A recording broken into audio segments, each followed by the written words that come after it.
Hello, andဒီနေ့ဖတ်ပြမယ့်စာအုပ်ကလေးက Kindness to share from A to Z ယဉ်ကျေးတယ်ကျင်နာတယ်ဆိုတဲ့စကားလုံးလေးတွေကိုဖော်ပြတဲ့ A ကနေပြီးတော့ Z အထိစလုံးလေးတွေကိုဖတ်ပြမယ်နော်ဒီစာအုပ်ကလေးမှာ anti သတိထားမိတာကသူက verb တွေကိုပဲသုံးသွားတယ် A to Z verb လေးတွေအဲ့ဒီနဲ့ကြည့်လိုက်ရအောင် Kindness is for sharing in what you say and do. Being kind is good for others and how you should be treated too. ကိုဘာတွေပြောနေလဲကိုဘာတွေလုပ်နေလဲဆိုတဲ့ပုံမှာမူတည်ပြီးတော့ကိုဘလောက်ကျင်ကျင်နာနာရှိတယ်ကိုဘလောက်ယဉ်ကျေးလဲဆိုတာဖော်ပြတယ်တဲ့အခြားသူပေါ်မှာကျင်ကျင်နာနာယဉ်ကျေးကျေးဆက်ဆံနေဆိုတာအရန်ကောင်းတဲ့အရာဖြစ်ပြီးတော့ကိုပေါ်ကိုလည်းကောင်းကောင်းမွန်မွန်ပေါင်းသင်းဆက်ဆံနေသူတွေနဲ့ပဲနေပါအန်တီတို့ရဲ့38ဖြာမင်္ဂလာမှာရှိတယ်လေလူမိုက်ဆိုရင်ရှောင်းလေးသွဲလို့မမီဝဲနဲ့ကင်းအောင်နေတဲ့အဲ့လိုမျိုးပဲကိုကိုတန်မိုးထားတဲ့ပတ်ဝန်းကျင်မှာပဲနေကြနော်ဟုတ်ပြီကြည့်လိုက်အောင် Ask someone to play with you. A is for ask someone to play with you တဲ့ဟိုးကတငယ်ချင်းလေးကသူ့မမေနဲ့တန်းလေးစီးနေတာဒီဘက်ကဘောလုံးကင်ထားတဲ့တငယ်ချင်းက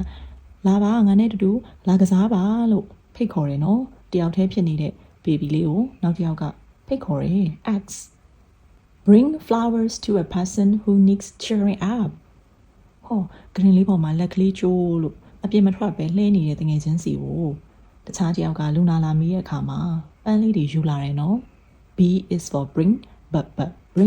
bring ယူလာသည်ယူဆောင်သည် B ပြီးတော့ C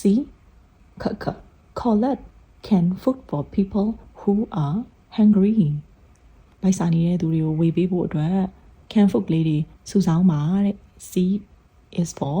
collect စုဆောင်းသည်တဲ့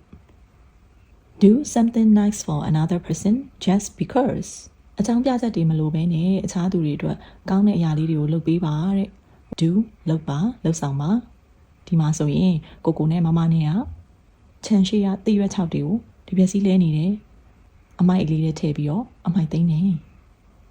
Entertain the younger kids at a family party ဟော E is for entertain the younger kids at a family partyမိသားစုတွေဆွေမျိုးတွေတွေ့ဆုံတဲ့အချိန်မှာကလေးငယ်လေးတွေကိုဖျော်ဖြေပါတဲ့ဒီမှာဆိုလို့ရှိရင်ပပတ်လေးတွေလေပပတ်အယုတ်ကလေးတွေနဲ့ရုပ်သေးရုပ်လိုမျိုးလေးတွေနဲ့ကလေးတွေကိုကစားပြနေရနော်ကြီးတဲ့ကိုမမတွေကငယ်တဲ့ baby လေးတွေကို entertain ဖျော်ဖြေပေးနေတာ Forgive someone who makes a mistake အမှားလေးလုံးမိတဲ့သူကို forgive ခွင့်လွှတ်ပေးပါ forgive F is for forgive ခွင့်လွှတ်သည် Give someone a compliment. Give ပေးပါ give ဘာကိုပေးခိုင်းတာလဲ Someone a compliment ချီးမွမ်းစကားဆိုပါလို့ပြောတာချီးကျူးပါတဲ့ဟိုမှာတကယ်ချင်းနှစ်ယောက်ပကြီးဆွဲနေကြတာဟဲပပကာလာလေးကလှလိုက်တာနော်ဟဲနင့်ရောင်စုံကာလာလေးတွေကလည်းလှလိုက်တာဟဲအဲ့လိုမျိုးချင်းချီးကျူးပေးပါလို့ပြောတာ Help clean up after dinnerညစာစားပြီးရဲ့အခါမျိုးမှာဆိုရင်ဝိုင်းကိုသိမ်းပေးပါတဲ့ help ကူညီပါကူလုပ်ပေးပါ invite the new kid at school to sit with you at lunch ကျောင်းကိုတငယ်ချင်းအသက်ရောက်လာတဲ့အခါကျရင်ဟဲလာလေးငါနဲ့အတူတူလာစားပါလို့ဖိတ်ခေါ်ပါတဲ့ဒါမှမဟုတ်ကလေးလေးရဲ့မွေးနေ့ပါတီကိုဖိတ်ချင်တယ်ဆိုရင်လည်း invite ဖိတ်ခေါ်ပါ join a good cause wow အန်ဒီတော့အရန်ကြိုက်တယ်ကောင်းမွန်တဲ့အရာလေးတွေကိုတူတူလှုပ်ဆောင်ပါတဲ့ဒီမှာတငယ်ချင်းမလေးတွေဘာလုပ်နေလဲလမ်းလျှောက်ထွက်တယ်လမ်းလျှောက်တဲ့အသင်းကို join တယ်နော်အိမ်ထဲမှာပဲ TV တွေကြည့်မယ်ဖုန်းတွေကြည့်မယ် game တွေစောင့်မယ်အဲ့လိုမနေနဲ့အပြင်သွားပြီးတော့ဘောလုံးကန်တဲ့ course join မလားဒါမှမဟုတ်လမ်းလျှောက်တဲ့ course join မလားရေကူးမလားတောင်တက်မလား physical activities လေးတွေလုပ်ကြနော် kids your parents good night ဖေမမေတွေကို good night kids လေးပေးပါ kids number listen when others are talking သူများတွေစကားပြောနေရဆိုရင်နားထောင်ပါဖြတ်မပြောအောင်နော်လူမပြောအောင် listen နားထောင်ပါ make cookies to welcome new neighbors အိမ်နီးနားချင်းအသက်ပြောင်းလာတာကိုကြိုဆိုဖို့ကူကီးလေးတွေလုပ်ပါတဲ့ make ပြုလုပ်ပါလုပ်ဆောင်ပါ notice when someone is kind to you say thank youကိုပေါ်မှာကောင်းတဲ့သူတွေကိုမမရရရှိနော်ပြီးရင် thank you ကျေးဇူးတင်ပါတယ်လို့ ပြောရမယ်နော် offer to help without waiting to be asked အကူအညီတောင်းစရာမလိုပဲအလိုက်တသိကူညီပေးပါတနည်းအားဖြင့်ပြောရင်ခိုင်းစရာမလိုပဲအလိုက်တသိလှုပ်ဆောင်ပေးတယ်ပေါ့ offer ကမ်းလှမ်းသည်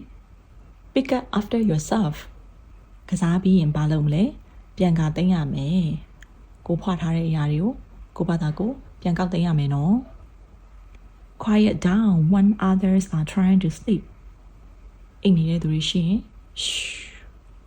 တူတူတိတ်နေရမယ်နော် read a story to a younger child